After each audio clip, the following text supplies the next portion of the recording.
Hello.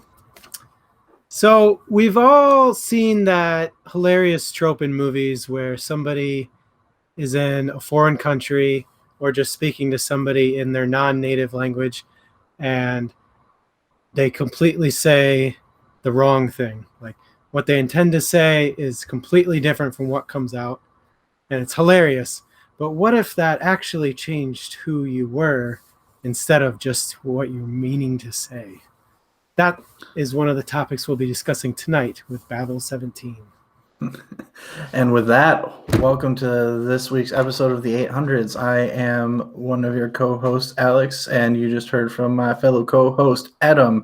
And rocking it behind the scenes is our tech man, Alan. Say hi, everybody. Hi, everybody. Oh, wait. Hi, Dr. Nick. All right, so let's do a few plugs here. Yeah, so if you joined us before our beautiful faces showed up, you probably heard some music. That music was Fearless First by Incompetech. We love Incompetech. We use their music for everything we do. You should check them out at incompetech.filmmusic.io for other cool sounds. We also have a YouTube channel. Check that out for other book chats as well as some other videos like our podcast, Roll with Advantage. And also, I personally love audiobooks. Every book so far that we've done on the 800's I've listened to. A couple of them I've read too as well, but most of them I've just listened to. And if you want a free month subscription to Audible, you can hit us up at dmstable.com/audible to start your subscription. Also, I almost forgot Patreon. We just talked before the show about how important Patreon is. I almost forgot to mention it. So we have Patreon. That's how we do our votes, as well as some other cool things. So if you want to have a say in what we read, check out Patreon. DM's Table on there as well. There should be a link on your screen to check it out. It's just $2 for our normal low-end stuff, and I think we're opening up voting more to other levels as well. Alex, can you confirm what we were talking about before that? I believe what you're mentioning, Adam, is coming up is one of our new promotions coming up for our books for May. So the voting would be in April. Anybody will be able to vote for whatever book they want, regardless of whether or not you're a patron. The voting will still happen on Patreon. So if you want a taste of what it's like to wield the power of the vote and decide what books we read, come join us on April so you can vote for whatever books we read in May. And if you like it, we highly encourage you to subscribe. $2 minimum level. All levels, I believe, get to vote regardless. It's just we're going to be opening it up for that month in the hopes that you enjoy having a say in what we do, and we really hope to get more of you involved because that's what keeps us afloat. Let's get addicted to bossing us around. Oh boy, this is going to lead somewhere. All right, so this week on the 800's, we'll be discussing our second Black History Month book, Babel-17, by award-winning author Samuel R. Delany. Dewey Decimal Designation 813.54. In the distant future, humans have created a vast interstellar empire known as the Alliance. However, the Alliance is under attack by a group known only as the Invaders. A code has been intercepted by the Alliance military, so they call in Poet, Prodigy, and Captain Ryger Wong to crack it. She quickly discovers that this so-called code is in fact a language, and yet it is so much more. So yeah, that's all about the book we're going to be reading. If this is your first time joining us tonight, we essentially how this goes is Alex and I are going to chit chat back and forth.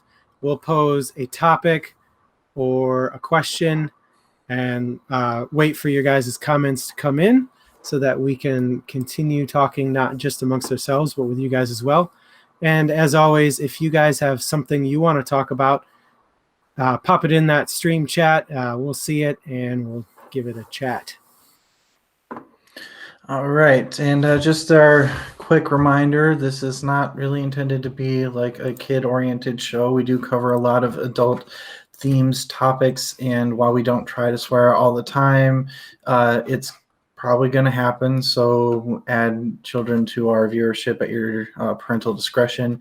And we're also trying to create a nice supportive community over here at the 800's and DM's table. So be nice or fuck right off.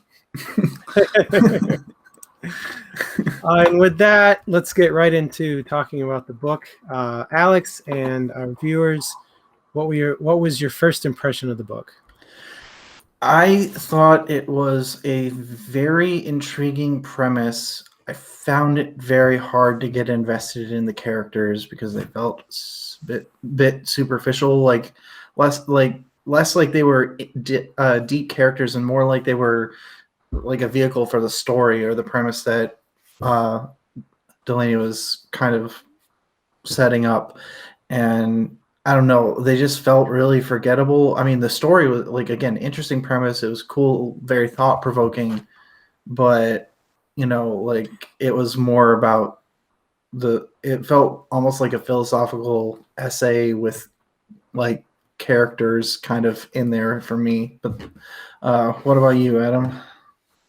Yeah, I definitely agree. It was a little bit, I don't know, almost jarring at the start because the characters were, I don't know, tools of the book, not really participating in the book.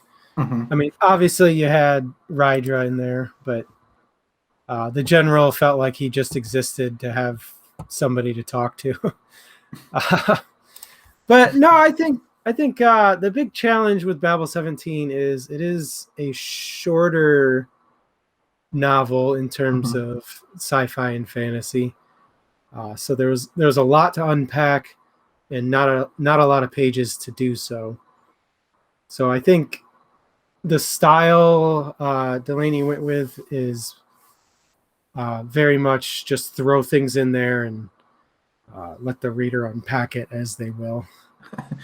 Yeah, it almost felt like a stream of consciousness where the author was kind of using the characters as a means to just like say what he had on his mind, which so hopefully people would read it and he could be paid for thinking about some pretty high level concepts. Yeah. But V.S. Drake apparently had some similar thoughts, saying both loved and hated the book. I can definitely see where that kind of comes from, like because there's a lot to like about it, and especially like I do see why this was an award-winning book back in the day. In particular, we need to keep in mind that this book was published in 1966. These concepts are not new per se. And there's some parts in there that are actually quietly, frankly, dated, considering that this is set in the distant future. Well, things like punch cards, reading newspapers, a couple really old term slang that I haven't heard anybody use since somebody who was in their childhood in the 30s. Like, hey, so it was newspapers still exist. They just exist online. Oh yeah, and physical cash. That's another one. Good pointing that out. V.S. Drake. Yeah, I will say, like, I think the book had a lot of really cool ideas that were innovative for its time. Like, the space travel stuff, Mm-hmm. the discorporate souls, stuff like that was really cool. But obviously, the older book gets that for a book that's going to be predicting the future, some of the ideas are going to flop. Some of them are going to be proven accurate for the times, and some are going to be still wild thoughts. Yeah, I do agree with that. Like in the context of when it was published, there's obviously going to be some things that don't land. It just felt like it was a little more common than what I've seen from some of the older like sci-fi books that I've read in particular. Or at the very least, they went out of their way to try and make like a futuristic version of like an old concept. Yeah. So, and it just felt like there were some things where no effort was put into that whatsoever. So, like, and it's a short book too, so there's not the excuse of like he was writing this really huge elaborate book. But V.S. Drake might have a point. A more modern editor might have pointed those things out. I have no idea what that was like back in the day, especially not as a Black author of sci-fi, which is rare enough today, let alone back in the '60s in the height of the civil rights era. Which I think is actually one of the really cool things to lead us into like literary value is this concept that language has a way to alter perception or vice versa, and that it varies from person to person, culture to culture, and it forces you to rethink about how language is used is very important to that era, because one of the things that I know used to be and still sometimes is used to what's the term I'm searching for here? I'm coming up with the wrong term, but anyways, the language was used as a means to basically kind of separate people into classes, and to think about language as something more than just your education or like a set of syntax and grammar. And especially to think that it's linked to a person, and like their perception of the world kind of forces you to take a second look, at least if you're willing to read that kind of book. And I thought that was pretty cool. Yeah, I would agree that it was definitely kind of neat. Since we're already talking about Babel-17, let me pose this question. Mm-hmm. Is Babel-17 magic or science? I don't. It's based off of something that was supposed to be scientific at the time, the Sapir-Whorf hypothesis, which has since proven to be untrue for the most part. At least psychologically speaking, we know thought can exist. Thought and idea can exist without words for it. It's been proven with tests with animals and nonverbal humans. So because we know that doesn't exist, it either becomes a scientific thought experiment, like what if that were the case? And then effectively, I don't know, what's the term for that? Anything sufficiently advanced becomes magic. Yeah, I know what you're talking about, but I don't know what you're talking about at the same time. Yeah, I know it's an author who said like any sufficiently advanced technology is equivalent to magic, and if it's that's beyond your understanding, then it's magic. exactly, and that can apply to language as well. So it's could be both, really, like, because that's the question is, well, is Babel-17 just a language that is so advanced that it is effectively magic? Yeah. Yeah, I gotta say, I definitely think the book wanted to view it as science. I don't think it was described in depth enough. I mean, obviously, it's not something that exists now, so it's hard to describe in depth something that doesn't exist already. But I think the book wanted it to be science, but fell short of that and kind of gave it a magically feel. Especially when Rydra was like, she would think in Babel-17, and that would give her the ability to essentially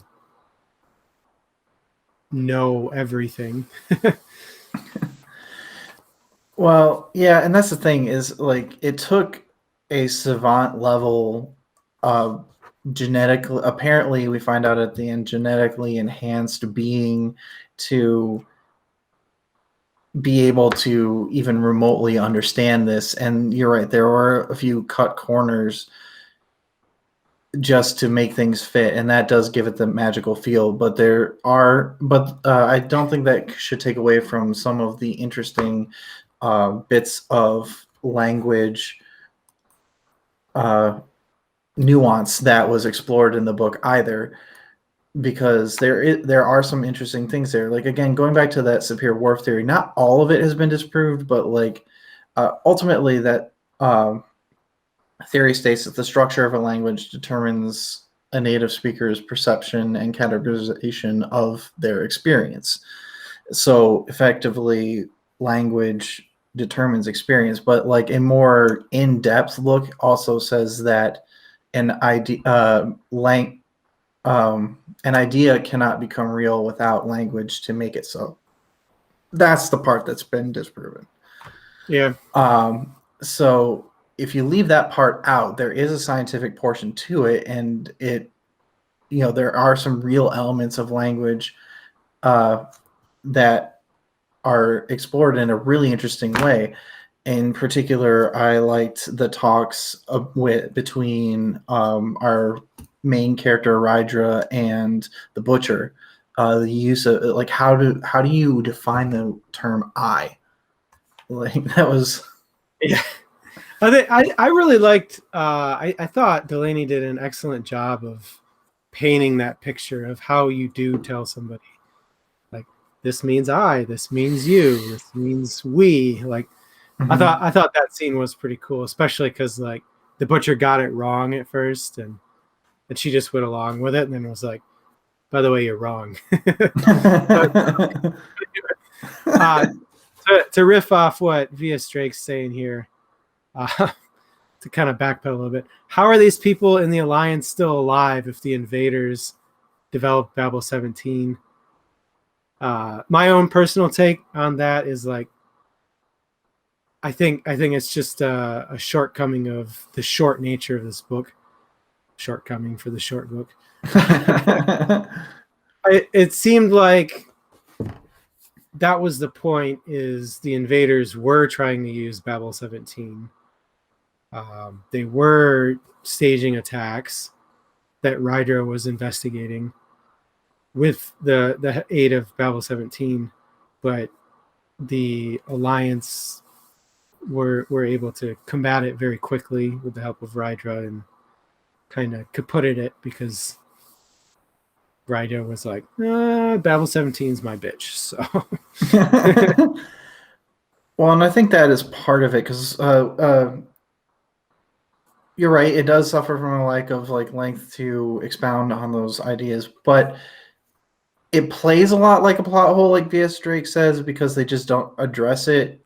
There are some elements I think they kind of do, where at the very end they talk about how they had to go basically to the edge of the galaxy to get anywhere near invader territory, and this language may not be transmissible. It may need to be transmitted in very specific ways that you just can't do at that distance. Maybe that's part of it. And I agree with you, Adam. I think part of it is just them kind of feeling it out. Like, what can we get away with so that it doesn't come back at us? Are they smart enough to see what we're doing? Because very easily that language could possibly be turned back on them. Like, yeah. That language also may be relatively new to their society. We really don't know, and we don't have anything there. So it leaves a lot up to speculation. And I do agree a bit with V.S. Drake. It does play a lot like a plot hole. And here's a thought too.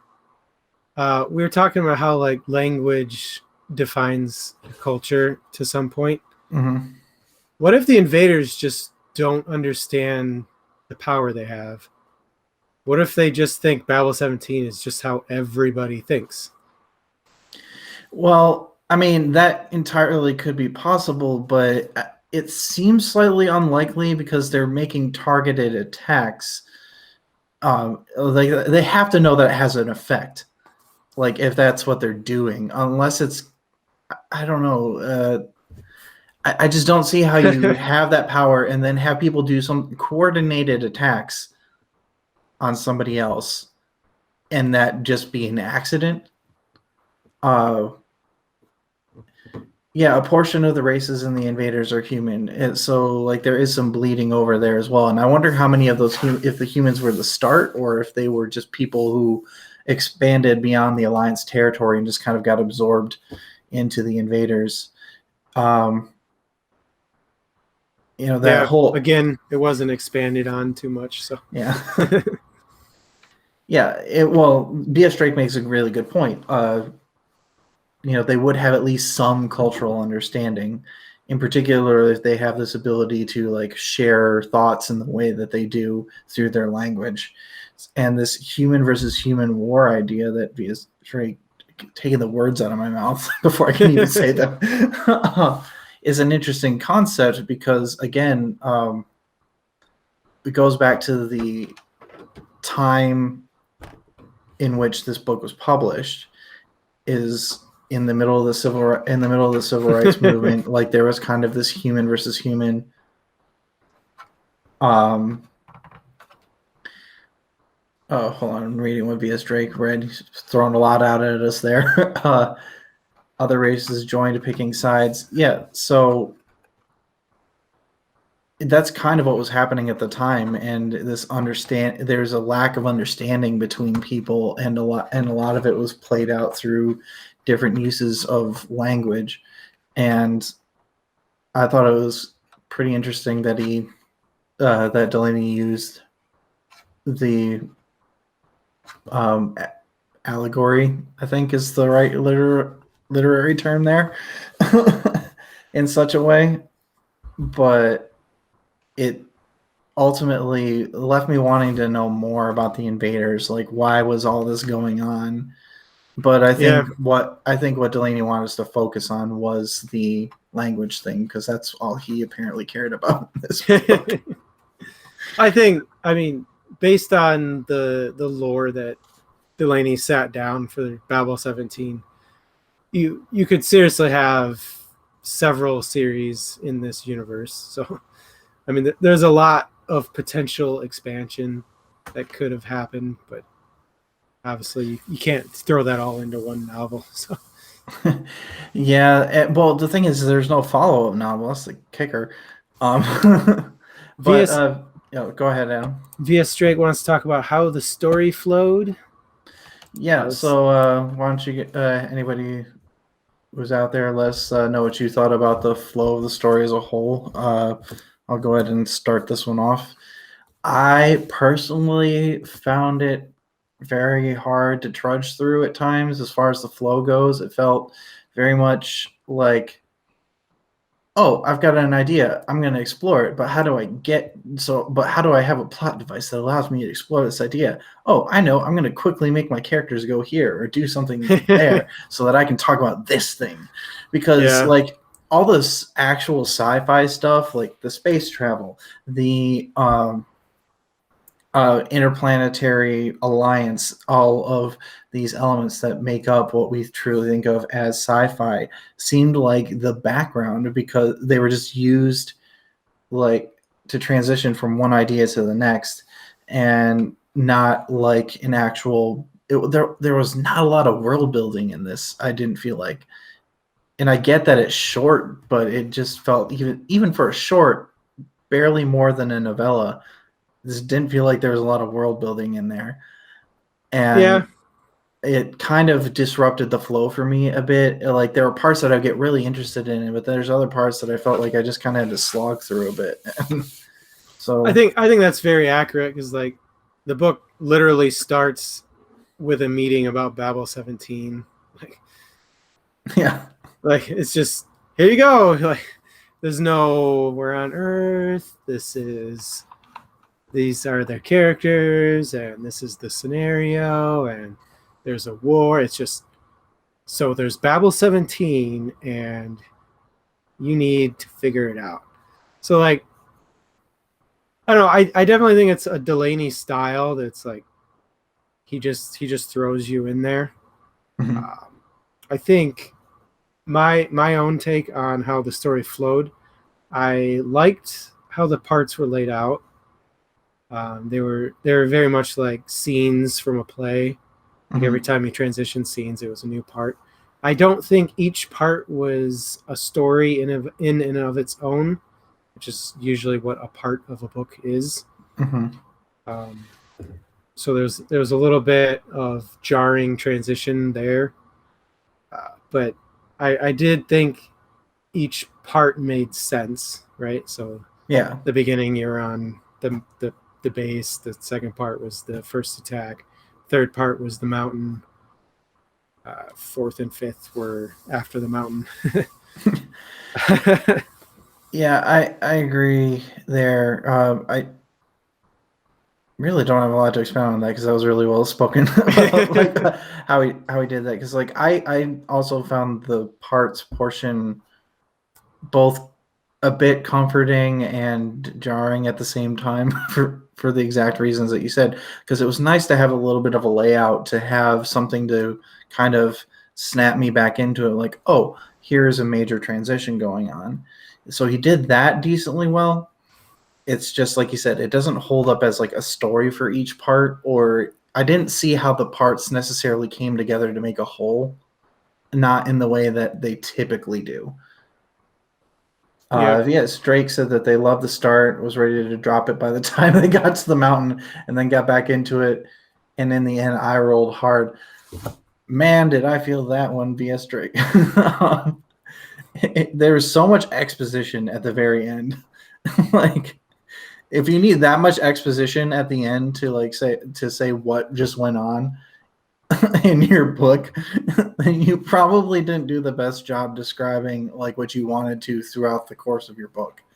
Like, it was pretty, like, there's a difference between filling in the gaps and straight up like, I'm gonna retell the story in a short story within the book. Yeah. I also thought it was a weird jump at the end where they were like, oh, we've got to wake the butcher and Rydra up. Oh, how do we do it? And then they cut to exactly like, this is how we do it. And it will take me 5 minutes.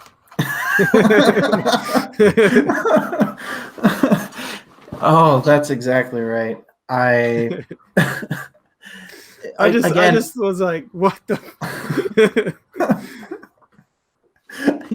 I didn't know what to do with myself at the end of it. I had to re-listen to. I was having trouble getting a hold of the physical copy of the book, but I had to re-listen to the last like 2 parts for that very reason, like 3 times, because I'm just like, wait, what? Like, this would have made so much more sense if parts of it had been revealed throughout, and they just kind of weren't. But I think that kind of speaks to the mindset that Delany seemed to have in making this book, is that he had an idea he wanted to explore. He wanted to explore it in a unique setting, and that was it. Like, he didn't write anything above and beyond that he didn't absolutely have to make a full novel. Like, that was it. You know, but the one concept he chose I found fascinating. Like, I honestly couldn't have given 2 craps about most of the characters. I'm vaguely interested in the main character, Rydra, and the Butcher were the only 2 that I really cared a little bit about. And even then, it was mostly just because they were the only 2 who had like an interesting back and forth between characters. Other than that almost journal-like entry at the beginning, that was really the only character-to-character interaction. Yeah, there's a little bit with the therapist guy as well, which I had my own issues with just from an ethical standpoint, but like becoming friends with somebody that you did psychotherapy with is kind of known as a fairly big no-no. At least, especially if you have done therapy to the extent that it seems like you did. But setting that aside, that relationship was just a means for her, for Rydra to, and a couple other characters to bounce other ideas off of. And he was kind of like a character that was a built-in sounding board. Like, that was kind of all he was, which made him kind of one-dimensional to me. I don't know how you felt about Yeah, that guy. But I mean, he didn't have any like personal details. He was just the therapist. Like, there's no depth to him. well, yeah, he was. Well, he had two things. He was the therapist, and he did the the was the neurotherapy, like the neuro treatment, whatever. Yeah, So he was doctor and doctor. yeah. Let's talk about the discorporate real quick. I thought, in line with what V.S. Drake said, it took me a minute to figure out what the discorporate are. But I thought the idea was really cool. What did you think of them? I thought it was a pretty cool idea as well. I do agree with V.S. Drake. They kind of, where he mentions the words of power as a strong fantasy magic trope, it did kind of feel like that initially. But, I don't want to step on anybody else's belief, but I do believe that the soul is a real thing. And having a way to discorporate that from a physical being through the use of language was a really cool concept to me. I don't think I ever really figured out exactly what they were, other than just something fairly unique, which I actually enjoyed reading about, because I don't know, you don't see a lot of that. I thought the concept was cool. I mean, dead people still hanging around to fly a ship.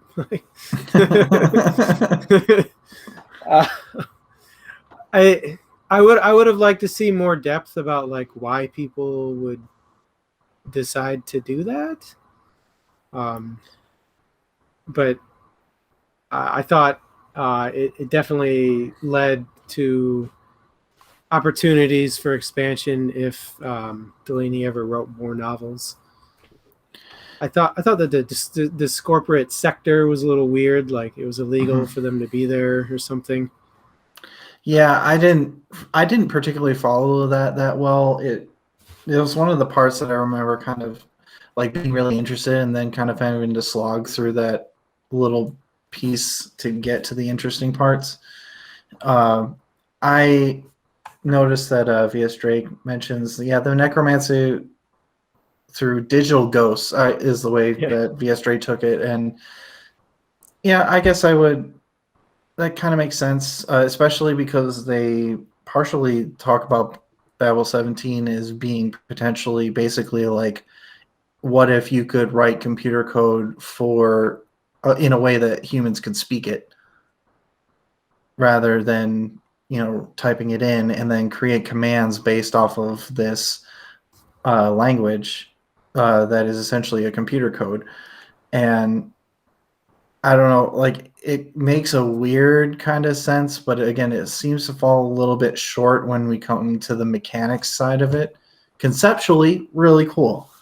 Mechanically, within the world, falls a little bit short. Again, I think it suffers from a lack of length and description, because to try and describe, like, it's a very complex concept to get in the first place, let alone describing it in a satisfying way would just take a lot more time than it was given. Plus, there was that bit about like Rydra can talk to Discord. Sorry, that was a lingering cough there. Rydra can talk to discorporate souls without the machinery, but nobody else can. That's kind of not expanded on, which was... I assumed that was just because of her ability to use to like actually see Babel-17 and like see the world through that lens, and that was kind of like the adapter that allowed her to talk with them. You're right, it could have been expanded on a bit more about the linguistic mechanics of why that worked, because they do that for some of the characters. Like at the very end, they describe how they got people to blow things up was, oh, you implant this idea that the word alliance means somebody who invades, and that if they want to blow things up, you implant this idea that they need to take up a position that gives them access to the things they would need to blow something up,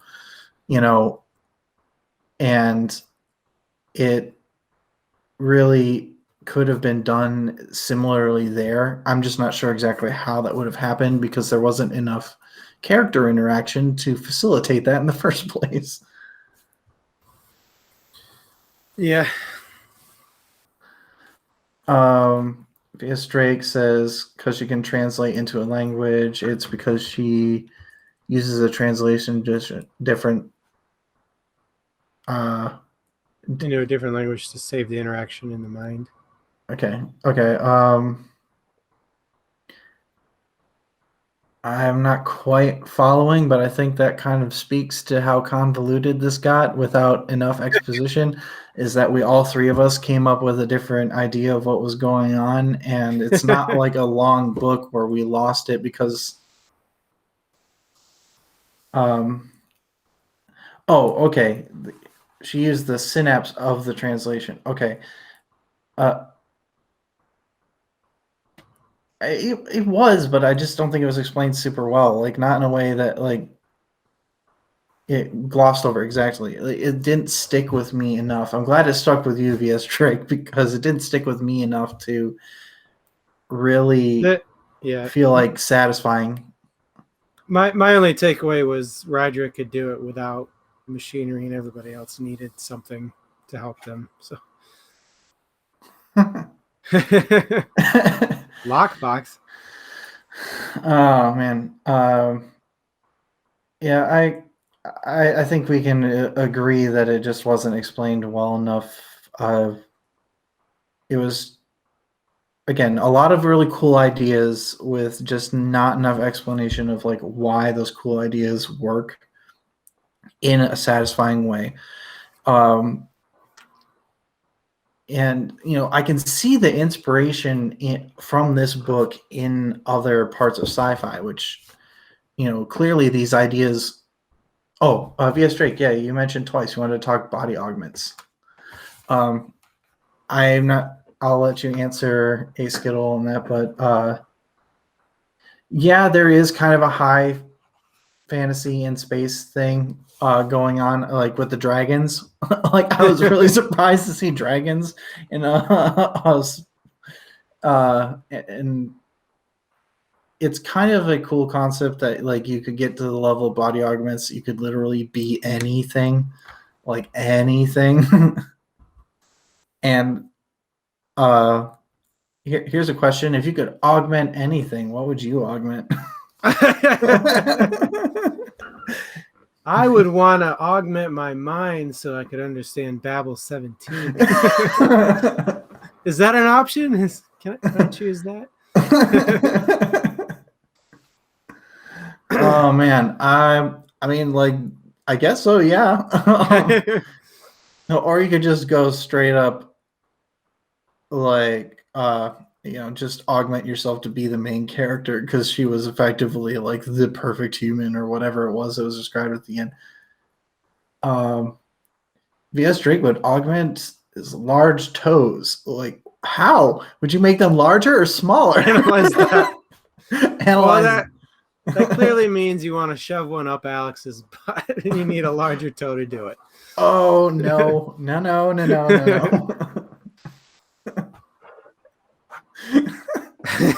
Both.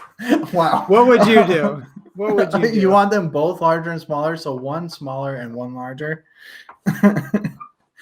Okay, so you've got some hang-ups you need to work on there, V.S. Drake.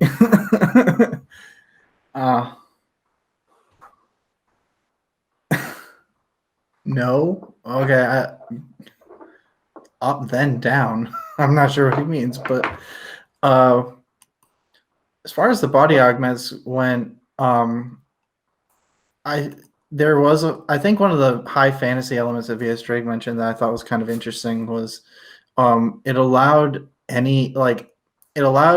Delany to kind of circumvent a realistic need for certain elements of the story by giving just any person the ability to do potentially anything. You could just create a character in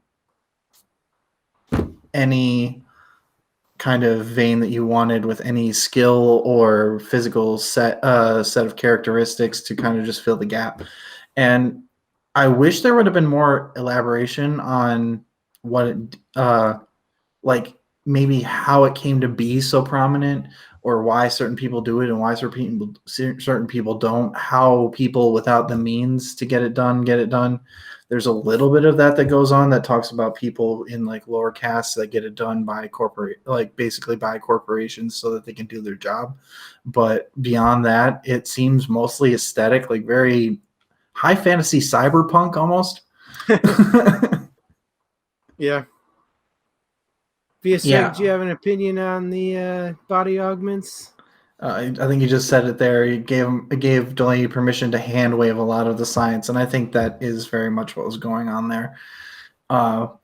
It would have felt a lot less like that if he had explained more about the augmentation science, but I don't think that was what he was about for this book, unfortunately. Because I've read books that are very much into that portion of the sci-fi in their books, and it can be done in a very good and interesting way. I just don't think that's where Delany was with this book. He just had a thing he wanted to focus on, and yeah, he hand waved a lot just to get through it. So let's get back to kind of a sequential chat about Babel-17. Okay. we've kind of just hit different topics all over. Let's look at our list here.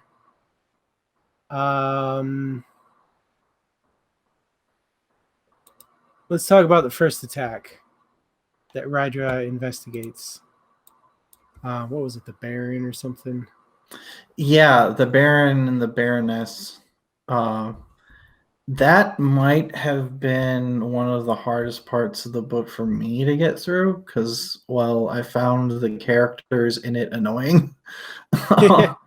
Very annoying. Yeah, I definitely agree with that. Like, I honestly barely remember it, just because, like, I know what it was it was a setup to give Rydra a way to get context for Babel-17, because, and it sets up this general premise that you need context to understand language, and she gains a lot from that, and it's a really cool look into how you can use context to build a language from nothing, almost. Like, if all you have is a set of sounds or a set of symbols and you give them a bit of context, how do you turn that into a full language?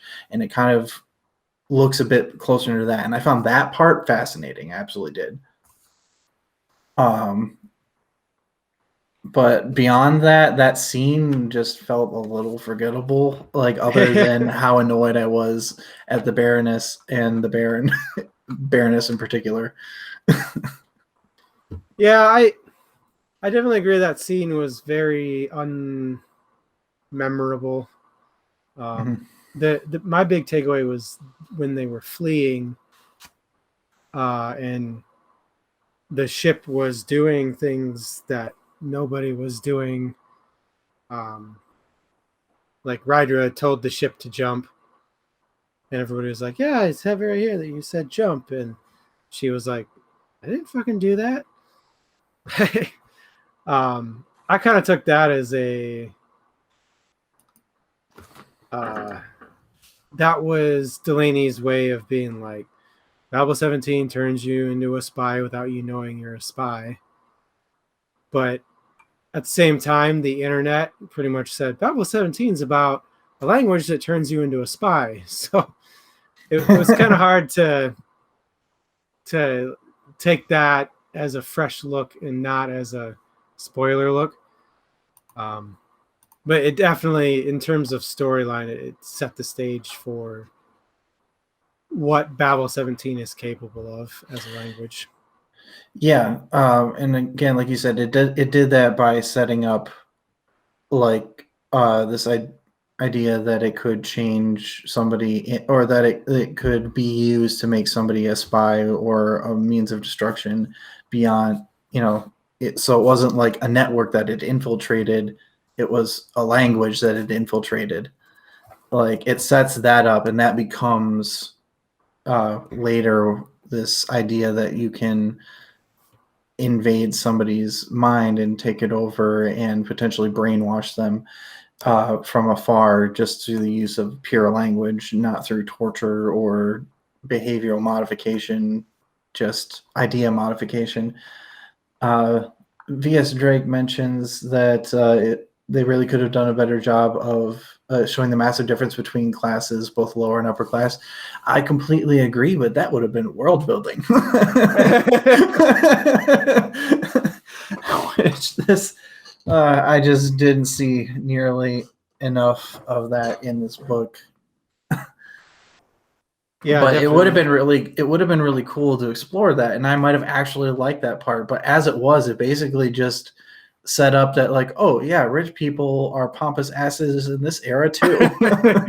And they really don't actually care about any but themselves and their interests. And explain to us why this terrible thing happened when we're, clearly we didn't deserve this. Sorry. Yeah. No, you're totally right. Uh, let's move on to the mountain. I do 'Cause- quickly agree with V.S. Drake. This very easily could have been a 500-page book, but and it didn't have to be. But there's just a few elements that kind of leave it. I don't know, leaves me wanting more from it, and I feel like it still could have been done a little more tightly. Yep. Yeah. So on to the mountain. Yes.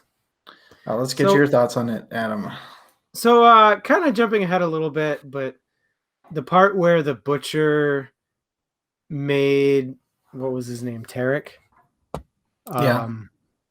Made Tarek grab Rydra's ship because he subconsciously knew that she could understand Babel-17. I thought that was kind of cool, just because it's like, I don't know, it's like how you have immigrants who cluster together when they Mm-hmm. move to cities. Um, and I don't know. I just thought it was kind of like a mini version of immigrants finding each other and trying to make a home. Um, I Yeah. I liked I liked that there was a giant ship that was kind of piratey, kind of militaristic, but yeah, I'll stop jumping ahead again. Space pirates.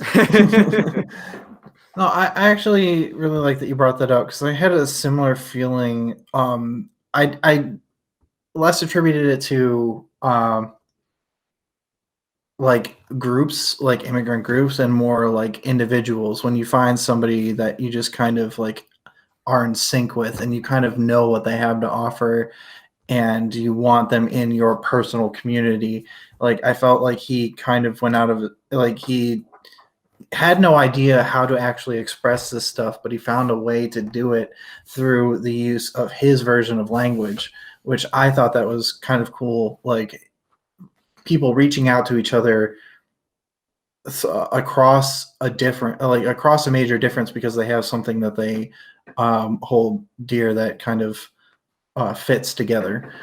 And that's the part that's what I got out of it personally. And I thought that was probably arguably one of the more powerful parts of the book, between that and the, Rydra teaching the butcher how to like speak, at least, well, how to understand what I was. Like those were probably the two most impactful parts of the book for me. Yeah, I think what it was, either you or VS Drake said like the mountain part, like part 3, was kind of like their least favorite. I think it was VS Drake. For me, I really liked the mountain part. I felt like that's where Delany really hit his stride in building the story up. Um, I I don't know. I didn't feel like the interactions were smooth and natural before then, but I felt like Butcher and Rydra's interactions were what Babel-17 was missing. See, I would tend to agree with you, Adam, on that. There are parts that are a bit slow, but I think they kind of have to be because, like, imagine you're getting to know somebody who doesn't have the same, who doesn't speak your language as their first language, or if they're missing a portion of your language because they learned, you know, like somebody who speaks Chinese but learned their English through watching Friends, and they only have it through like that context. And there's something missing there. And I think there kind of had to be some slow parts where they were figuring each other out, so we had to figure out their dynamic as well. I agree. I think that was one of the big parts that was missing, and it kind of got brought together at the mountain. That, yeah, maybe it could have been done a little more exciting way, maybe expanding upon the, space pirates premise that you brought up, but, given a little action. But I don't know, the interpersonal dynamics were very strong in that section, which I enjoyed. Yeah. And to kind of agree with VS Drake here, like the space battle part that was introduced in the mountain, like that was a major introduction for something that was in the second half of the book. Like, and it definitely didn't feel like it belonged, or like they should have expanded, like he should have expanded on it more. So I definitely think there were a lot of questions opened, like VS Drake said. But I still really like that part of the book. Yeah, it did feel weird to have that kind of a climax in the book where it did, without nearly the epilogue that you would want out of it, maybe. But I'm glad it was in there, because otherwise it probably would have been a very difficult book to read. And I kind of get that, though, that little fatigue that VS Drake is mentioning getting to the mountain. So yeah, maybe you're tired while you're there, but like, because we just talked about this, probably arguably one of my least favorite scenes was the one that preceded this, and that was with the Baron and Baroness. And I thought that this kind of reinvigorated the story, but like, honestly, it probably, storyline wise, I don't think it could have come sooner. But again, if the book had been written tighter in the front half and expanded upon more in the second half, I think it probably would have had a better flow to it, and probably would have been a bit more enjoyable in all parts, beginning to end. Yeah. Let's see what VS Drake has saying about the iceberg. Berg? The issue is a lot of builders want to show the entire iceberg, not just the tip. Yeah, that's definitely true. I think Delany definitely had a lot of, like, he definitely had a little bit of a tip and not the whole iceberg, just because, I mean, like I said before, there was a lot that he could expand on and turn this into series after series.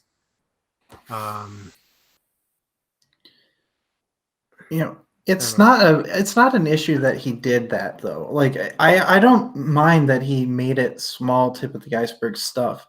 It's just that when leaving stuff out leads to these major plot holes, or it's hard to read. Like, I've read small books that leave a lot of me questioning, well, that's a really cool idea, and I'm fine with just thinking about them and speculating. But with some of these, because it affects the mechanics of like how the world works in that little space so directly, and at its core, I think there's just something that needed to be said that wasn't. I can't even really say exactly what that would have been, or if it was one thing or many small things or many big things, but I don't know. It was a really cool idea with a lot of cool thoughts and thought projects that just never had the right, like, he tried to use the story as a vehicle, but I think he was trying to fly in a submarine. I mean, Yeah, there were definitely some aspects that could have been left out and the story wouldn't have suffered. mhm. Like just to throw it out there, even though it was pretty cool, the discorporate souls thing. Yeah, that Like, didn't need to be in there, but it was cool. it was cool. It definitely added that a little bit of a sci-fi flair. It's like, death is only the beginning kind of thing. But there's, yeah, I guess, like, I don't know how you would get around it, but the space, I'm keep going back to the space battle was like didn't quite fit in. It feels like it needed to fit in because the whole book was about fighting the invaders, right? Mhm. So it would be kind of weird if they didn't make an appearance ever.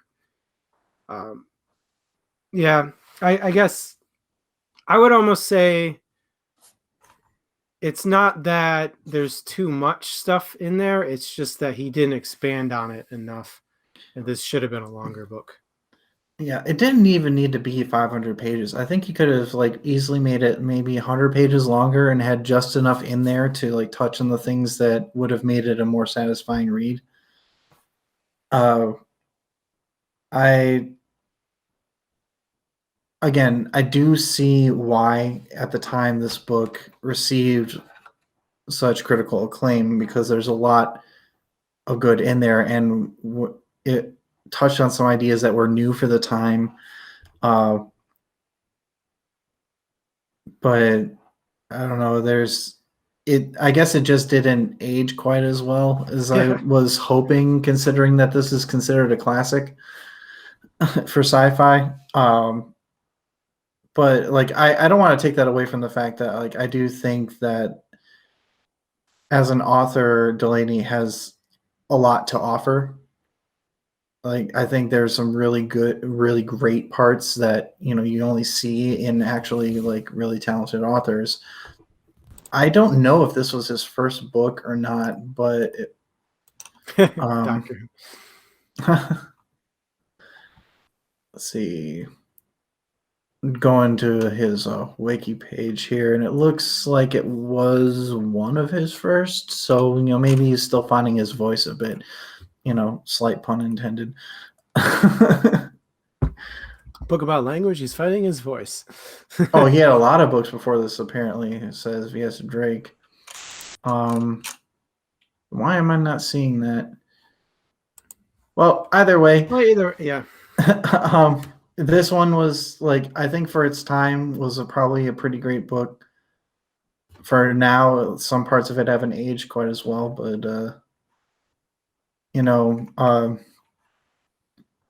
it was.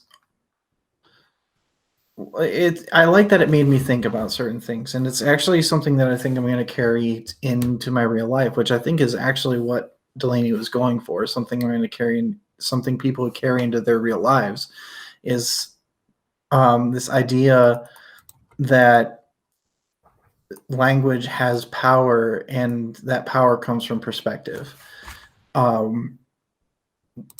Is that power the power to brainwash people from light years away? Probably not. At least not as far as we know. But it's something that has again come up in other elements of sci-fi. Like my mind when I was reading this book immediately went to the movie The Arrival. I don't know. Did you see that one, Adam? Nope. Okay. I know what you're talking about, but no, I haven't seen it. Okay, so to quickly summarize that movie, basically the premise is aliens show up on Earth. They're presenting a pictorial language, like a picture to people, and nobody can understand it except for this impressive linguist who starts learning to understand it. And as she learns to understand the language, she gains perception of. Basically, she gains four-dimensional perception. She can perceive time in the way that we perceive space, and I think that is a story that did take what Babel-17 did and took it to another, like the next level in a way that was a bit more satisfying. It had its own problems, I'll admit, but like I thought it was really cool to see that like there's no way that Babel-17 didn't have some influence on that. Like it's too similar, and if so I was really cool to see that and think it just shows that like that's something that resonates throughout time, is that language has power. And it's something that I'm going to be checking in with myself on as I interact with people who may not understand, or it's probably going to keep me from being quite the grammar Nazi that I had been in the past. Like, what's that nickname your mom gave you? Mr. Technical? Yeah, that would be the one. I mean, I mostly did it just as joking, but like the vast majority of it was just as joking just because of that nickname. But I think it's something that I'll be at least a bit more mindful of in my interactions with people who maybe English isn't their first language, or maybe their version of English is different from mine, is that just noting like where did that come from, what perceptions preceded this, or how does that influence how they see the world. And it's something that I personally am grateful for that was prompted by this book. Cool. Let's talk one more topic and call it a night. Alex, you can pick if you want. All right. So I think we covered a lot of the things that I really wanted to talk about. Like we briefly talked about who are the invaders. I guess I'm going through my list here, and I think we've already covered the vast majority of it. So unless you have something specific, I guess what came first, the word or the idea, chicken or egg? in terms of Babel-17? Both Babel-17 and your personal viewpoint. I mean, I think we kind of touched on it a little bit earlier. It's like thought. You need language to express thought. I don't know. I think in terms of Babel-17, so I'm trying to think this through while I'm talking. Yeah, it's a thought provoker. I've got to imagine that Babel-17 was intentional. That unless it was some species that evolved to just naturally speak Babel-17, that it was something that somebody intentionally created to do exactly what Babel-17 does. Okay. Which, I mean, in the name, and plus the way Radrick goes, oh, no, it's Babel-18 because we took out the spy bit. Like that kind of leads to the fact that it wasn't the first attempt at the language. Yeah, but isn't Roger the one that named it Babel-17? Yeah. But I mean, Ryder named that based off of Samuel Delany's suggestion, because Samuel Delany is if we're gonna go fourth wall on this here. No, I think I have to agree. I think that the language was created with a purpose in mind. It was not, I don't think it was stumbled into or anything. Or I think actually the way that I see it is just, I guess I kind of like to think of it as a natural progression of language towards things that are more analytical and cover more while saying less. As our mental abilities expand, so will language with it, because it has to. And yeah, I do think that it was done with a purpose.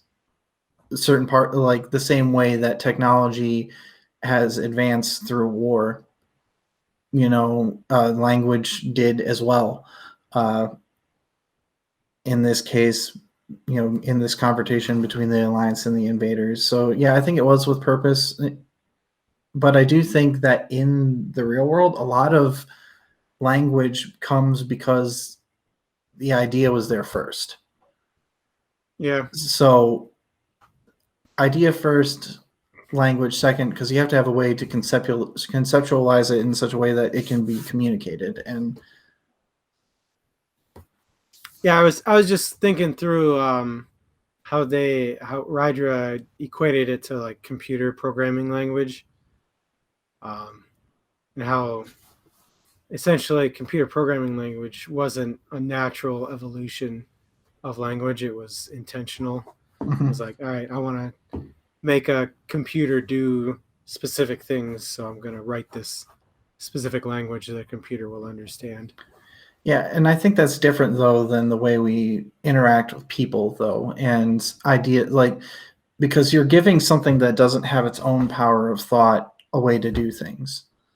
That's I think is a little bit different than using power, doing that to something that does have the power to create its own perception. Yeah. And that's where I think it kind of falls off as a computer language. But I do see what you mean there. Like that's how Babel-17 acts. And good catch by V.S. Drake. It was the military, not Rydra, that named it Babel-17. But even so, like she's in the military. Captain. Anyway, Captain. All right. All right. All right, let's wrap up here. So first off, let's thank our Patreons for voting. Or patrons. I always say Patreons instead of patrons. So thanks to our current patrons, AJ, Ariel, and Donovan. You guys are cool.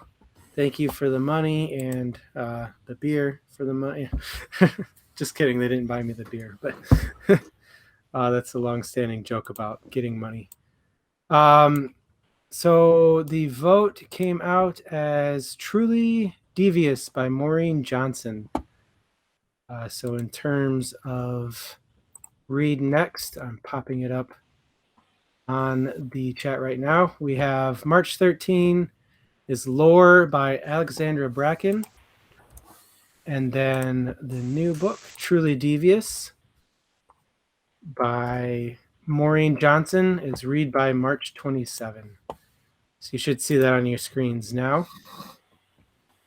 And again, that's these votes are thanks to our patrons. Can't thank you guys enough for supporting everything we do. We wouldn't be here if we didn't think that you guys would also be here and love what we do. So thank you so much for your continued support through all the months that we've been on the air with either Roll with Advantage or the 800's, or writing blog posts or doing book reviews and all the other little projects. So thanks again to our patrons. Yes, keep us creating, guys. We are having a lot of fun doing this. We hope you're having fun viewing our content, but we do, there is upkeep, so we do need a little help. And for everybody who's already helping us, thank you so much. Other plugs, real quick. If you want any information at all about everything we do, hit up dmstable.com. We also have a YouTube channel, as previously mentioned. All these 800's go on YouTube, as well as our podcast, Roll with Advantage, and all of the other cool little chats we do. So check it out. And if you see a book that you wanted to read and watch the video, go ahead and comment on our YouTube videos, and we'll keep the comments or the conversation live. Again, patreon.com/DMstable for all your patron needs. We also have 2 socials that we're very active on. That's Facebook and Twitter. Facebook's at the DM's Table, and Twitter is at DM's Table. So check those out for updates, communications. If you want to chat with us, especially if you want to chat with us on a more regular basis on our Discord channel, you can hit us up on Facebook or Twitter, and we'll get you the link to our Discord, where we talk about books that we don't specifically discuss, but just any book that we feel like talking about. and other nerdy things that come up. There's a lot of D&D chat. We talk about a whole bunch of, geek culture stuff. So hit us up and we'll get you that link. And Alex, if you want to talk about any future plans for the 800s, well, as you know, today was our last book for Black History Month, and we will be moving into Women's Month next month for March. So we have already voted on both books, as we said, Lore by Alexandra Bracken and then Truly Devious by Maureen Johnson. And we are already looking into April, which will be anything 800s April, back to the original formula. So any recommendations, as long as they fall into the 800s. Also, don't forget, Lore, the physical book, is currently sold out. It probably won't be ready in time. So if you want to read it, please find it on Audible or by Kindle or ebook. The physical books are not currently available. It's our first book that we've done that is a new release. So we'll try to keep that in mind for going forward to make sure to give you more warnings ahead of time if that's going to be the case. Also... It's a great time to get that free month of Audible too. Oh yeah, pick up Lore with that Audible subscription. Yeah, dmstable.com/audible. Also, one thing for those of you who are maybe a bit skeptical and don't know whether you want to pay the $2 a month for Patreon, in May. Our books for May, the votes will be open to anybody. So throughout April, you'll be able to vote for the books for May on patreon.com/DM's table. Regardless of whether or not you are a patron, we'll make them open to anybody so you can get a taste of what it's like to have, power over what we read. And, we mentioned this earlier on in the episode. So if you want to take a look at that or, feel like, it's something you might enjoy, then you can join Patreon afterwards or during, either way. But we highly encourage you not only to give this a try yourself, but bring a friend through May, have them check us out with you. Hopefully you guys can have some fun with us. And with that, I think we're all set. Thank you for joining us on this week's episode of the 800s, everybody. Yes, thank you guys so much for joining us, and have a good night.